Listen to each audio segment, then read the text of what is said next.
بسم الله الرحمن الرحيم، والصلاة والسلام على أشرف المرسلين سيدنا محمد وعلى آله وصحبه وسلم، وبعد. أحبتي في الله، نمر هذه الأيام بأيام صعبة فيها بلاء ووباء، أسأل الله جل وعلا أن يرفع هذا الوباء وهذا الابتلاء.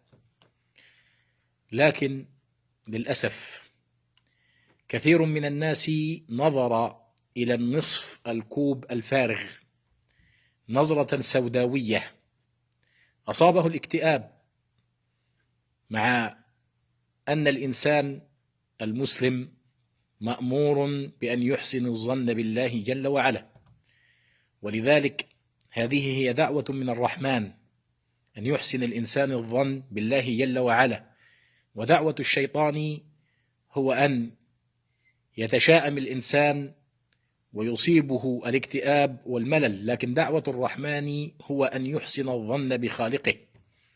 ولذلك روى الإمام مسلم في صحيحه عن جابر بن عبد الله رضي الله عنه أنه سمع النبي صلى الله عليه وسلم قبل وفاته ب3 أيام يقول: لا يموتن أحدكم إلا وهو يحسن الظن بالله عز وجل.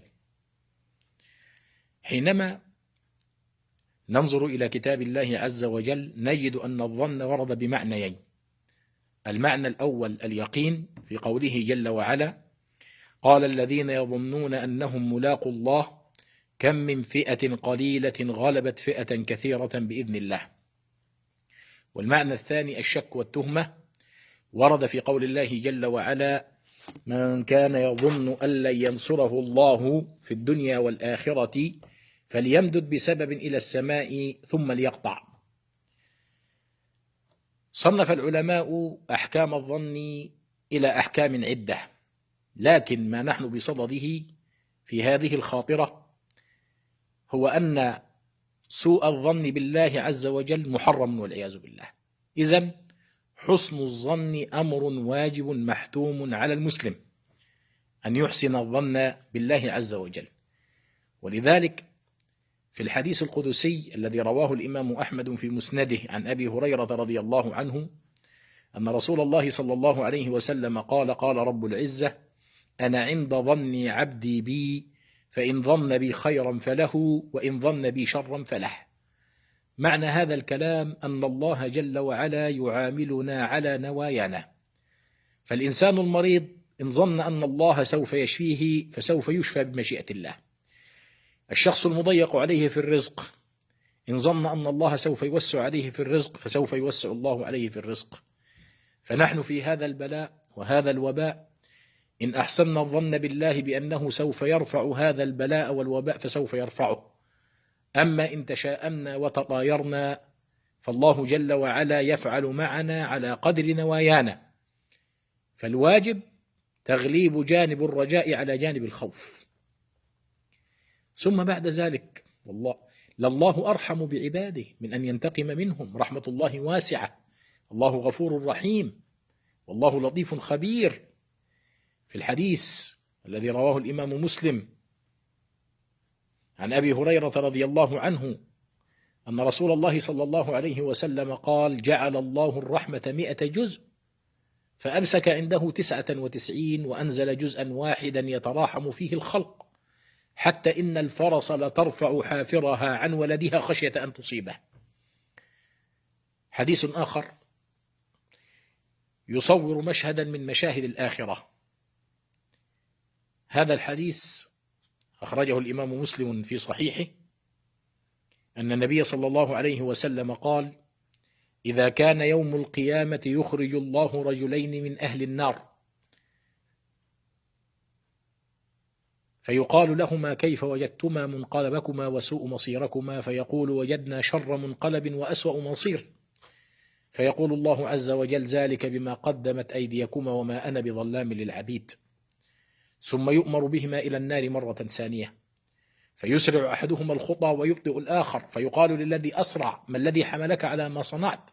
فيقول: يا رب عصيتك في الدنيا وإني أستحي أن أعصيك في الآخرة. ويقال للذي أبطأ: ما الذي حملك على ما صنعت؟ فيقول يا رب حينما أخرجتني من النار ظننت بك ألا تعيدني إلى النار مرة أخرى، فيؤمر بهما فيدخلان الجنة. أرأيتم حسن الظن كيف فعل بالعبد؟ فإذا نحن أحسننا الظن بخالقنا سوف يرفع الله جل وعلا هذا البلاء وهذا الوباء.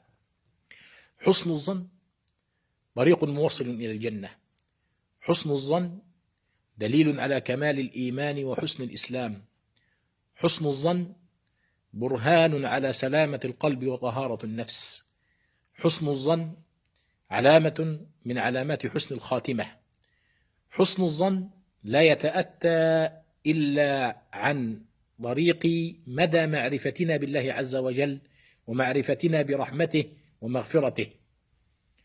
ولذلك ورد في صحف إبراهيم أن الله عز وجل قال: عبدي لا تقنط من رحمتي، فإن كنت بالغدر موصوفا فأنا بالجود معروف، وإن كنت ذو خطايا فإني ذو عطايا، وإن كنت ذا غفلة فإني ذو عفو ورحمة، وإن كنت ذا إساءة فإني ذو إحسان، وإن كنت ذا إنابة وخشية فإني ذو إجابة وقبول. يا أيها الماء المهين من الذي سواك، ومن الذي في ظلمة الأحشاء قد والاك، ومن الذي غذاك من نعمائه ومن كل الكروب جميعها نجاك، ومن الذي شق العيون فأبصرت وبالعقل قد حلاك، ومن الذي تعصي ويغفر دائما، ومن الذي تنسى ولا ينساك. اللهم يا رب العالمين، من مات بهذا الفيروس فارحمه رحمة واسعة، ومن أصيب فاشفه شفاء عاجلا غير آجلا يا رب العالمين. اللهم ارفع البلاء والوباء عن أمة الحبيب المصطفى صلى الله عليه وسلم، وصل اللهم وسلم وبارك على سيدنا محمد وعلى آله وصحبه وسلم.